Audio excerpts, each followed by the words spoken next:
Development میں نہیں بن رہا جی, یہ سب کے لیے ایک سائنس ہے, میں سمجھا دوں. کوئی ڈیولپمنٹ بھی سیکھنا چاہتا ہے تو وہ سیکھ لے. ہم یہاں سے شروع ہوئے ہیں اور یہاں تک ڈلیور کر رہے ہیں پروجیکٹ, ٹھیک ہو گیا جی. اور جس وقت آپ یہ شیخ زائد روڈ بنا دیتے ہیں تو وہ ڈیسٹینیشن یہاں پہ ہو یا وہ ڈیسٹینیشن یہاں پہ ہو, وہ دونوں پنڈی سے 40 سے 50 منٹ دور ہیں.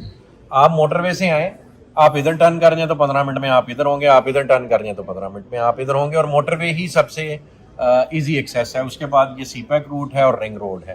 یعنی ہمارے پروجیکٹ کے کسی بھی کونے میں, جیسے دبئی میں آپ نے کسی بھی کونے سے کسی بھی کونے میں ٹریول کرنا ہو تو اٹ ٹیکس 45 منٹس. تو جس وقت یہ ایک مین شاہراہ پورے پروجیکٹ کو آپس میں کنیکٹ کر دے گی تو آپ یہاں پہ ہیں یا آپ یہاں پہ ہیں, ڈزنٹ میٹر, ٹھیک ہو گیا.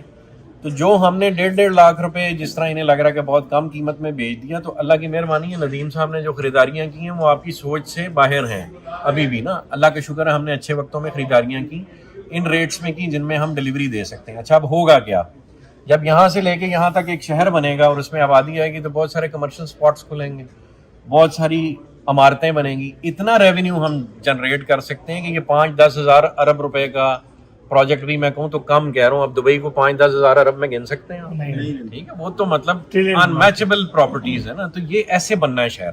جب اس شہر نے ایسے کھلنا ہے تو لاکھ 1.5 لاکھ روپیہ جو آج لوگ ہمارا اثاثہ ہیں, ہم ان کی رسپیکٹ کرتے ہیں, وہ ہم پہ جتنا بھی ٹرسٹ کرتے ہیں, وہ بھی ان کا ڈبل ٹرپل ہوگا کام. اور جو نئی پراپرٹیز ڈیولپ ہوں گی, مثلاً یہاں اسپورٹس ویلی بلاک میں ہم نے 5 مرلے کا پلاٹ 20-22 لاکھ میں دیا جو یہاں ڈیولپ ہو رہا ہے.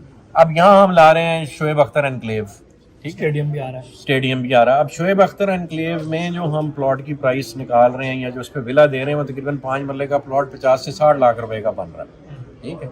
ندیم بھائی تو میرے ساتھ لڑتے ہی رہتے ہیں, آپ بہت سستا بیچ رہے ہیں, مہنگا کر کے. یہ اصل سوال ہے کہ سستا انہوں نے جتنی جگہیں لڑنی پڑتی ہیں تو وہ صحیح کہتے ہیں, مطلب جان جوکھوں والا کام ہے. اور کئی دفعہ ان کی پوری فیملی نے اپنی جان ہتھیلی پہ رکھ کے یہ کام اچیو کیا. اللہ کی مہربانی, اس ملک میں آپ کو پتہ ہے کیسے کام ہوتا ہے. تو اب جب یہاں پہ ہم, جیسے ایک پروجیکٹ ہے جو اسلام آباد کی شروع میں نیا بنا ہے, 18 کا پروجیکٹ ہے, سب جانتے ہیں, وہ ایک 2 کنال کا جو گھر ہے وہ 27 کروڑ کا دے رہے ہیں. تو اگر یہاں پہ 27 کروڑ نہ صحیح, اس پہ مرلے کا ریٹ بنتا ہے تقریباً 10 لاکھ روپیہ مرلہ. ہم 5 لاکھ روپیہ سوری ان کا بنتا ہے 40 لاکھ روپیہ مرلہ, کمرشل ریٹ, ٹھیک ہے. اور ہم 10 لاکھ روپیہ مرلہ بھی یہاں بیچنے میں کامیاب ہو جائیں تو جس نے یہاں بکنگ کرائی, یہاں بکنگ کرائی, یہاں بکنگ کرائی, اس کی لاٹری نکل آئی کہ نہیں نکل آئی, اور ہمارے بھی پیسے پورے ہو گئے نا. تو اس طرح یہ پروجیکٹ ڈیولپ اور ڈیلیور ہوگا. یہ کانسٹنٹ ایک بزنس کیلکولیشن ہے.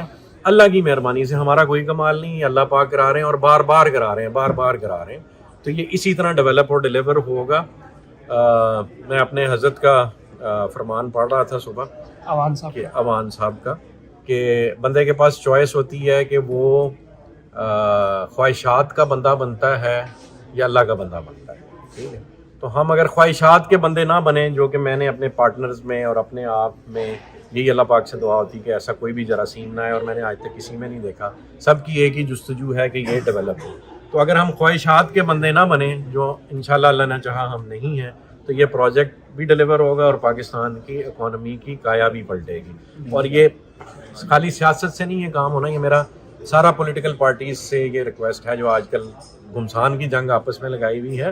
ملک بنانے سے بننا ہے, لڑنے سے نہیں بننا, ٹھیک ہے. کوئی چور ہے اور کوئی چور نہیں ہے, اس کا فیصلہ کرنے کی بجائے اگر سارے مل کے کام کریں, جتنے خاندان ہیں جن پہ چوری کا بھی الزام لگتا ہے, میری ریکویسٹ ہے عمران خان صاحب سے بھی کہ ان کو تھوڑا ٹھلا چھوڑ دیں اور انہیں کہیں کہ ہم آپ کو پروٹیکشن دیتے ہیں, اپنے پیسے اس ملک میں واپس لے کے آؤ, یہاں ڈیولپمنٹ کرتے ہیں, ٹھیک ہے. تو وہ چوری تو 6,000 روپے کی, میرے والد صاحب کہتے ہوتے ہیں کہ میرے دادا نے اپنے منشی سے 6,000 روپے کی چوری ریکور کرتے کرتے گھر کا سارا سامان بیچ دیا اور اخیر اس سے صلح کرنی پڑی. خان صاحب کو بھی صلح ہی کرنی پڑنی. تو مہربانی ہے انہیں کہ سب کو پروٹیکشن دیں کہ اپنا مال واپس لے آؤ. ہم کسی کو کچھ نہیں کہتے, ملک تو ڈیولپ کر لو ایک دفعہ. تو this is how it is going to be done.